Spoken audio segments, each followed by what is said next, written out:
Hi, this is Miss Lynn.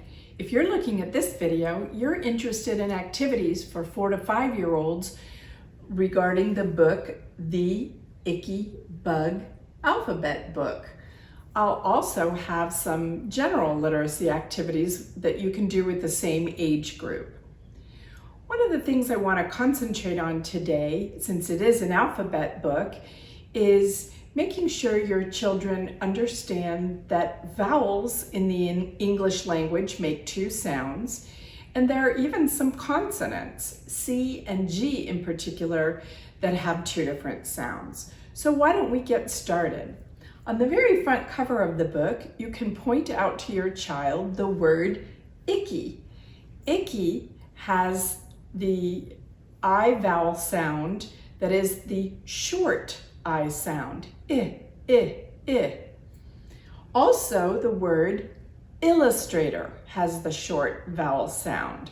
So the front cover is a great jumping off point to demonstrate the difference between the long I sound, I, and the short I sound, I. I've marked some pages in here for us to cover. C is one of those consonants I mentioned that has 2 sounds. The C says k, k, k, like cricket in the book, and it also has an S sound. If you look up other insects that have an S sound for the C, cicada is one of those. And it might be fun to look that up on the internet and hear what the cicada sounds like.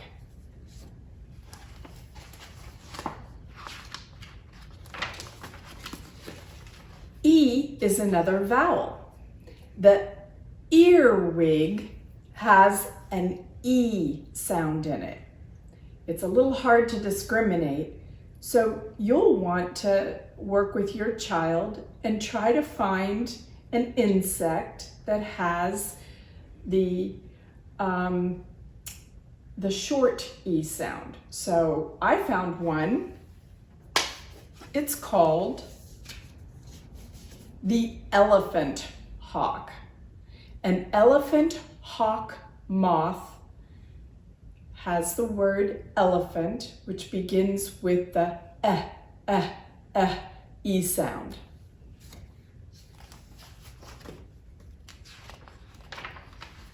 G is one of the other consonants I mentioned that most of the time says g, g, g, but sometimes it has a soft G sound. I did find one insect that we're all very familiar with. It's called the German cockroach. Ooh. The G in German has the soft G sound, j, j, j, like giraffe.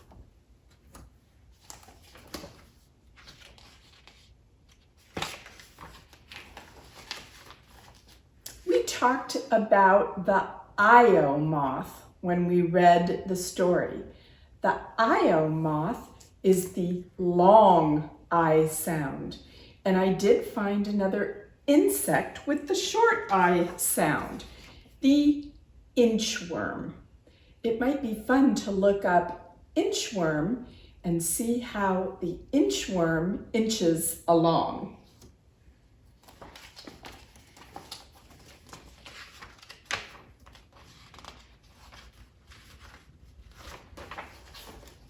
O is another vowel that you'll want to mention. In this book, we talked about the orb weaver, the long O sound. But the short O sound, is also very important. I could not find any insects with the short O sound, so you can move to other things that might be familiar to your child, like octagon.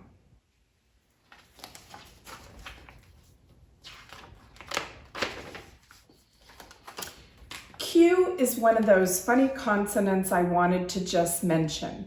When you're working with your child with Q, it would be important to add the U to it and practice the qu sound, like quack and quill.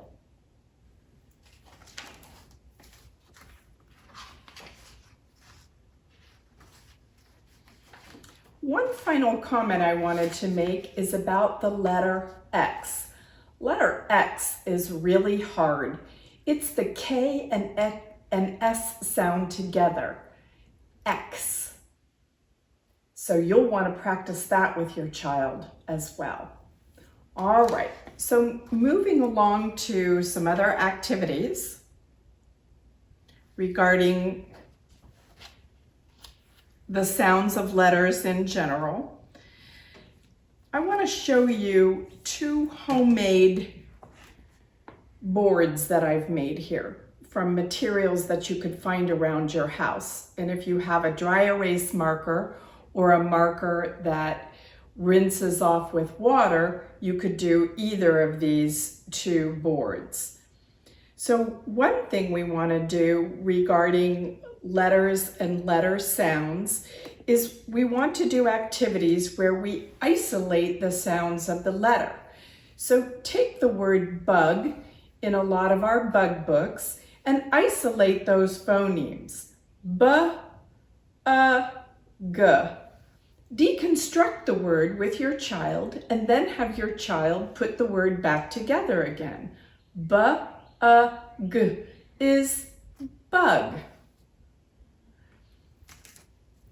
Once your child has played that game with you, you can do another game where you look at the word bug and you concentrate on the end sound of the word, the rhyming part of the sound.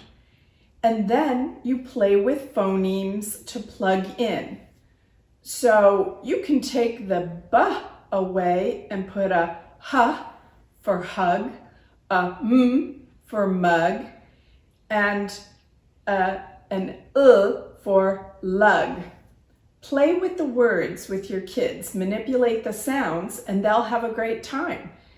Don't spend too long doing it. You don't want to kill and drill these activities. You want to do it for 5 or 10 minutes or for however long your child would enjoy doing it. I gave you 2 ways of making a board at home, but there are other ways of doing it too.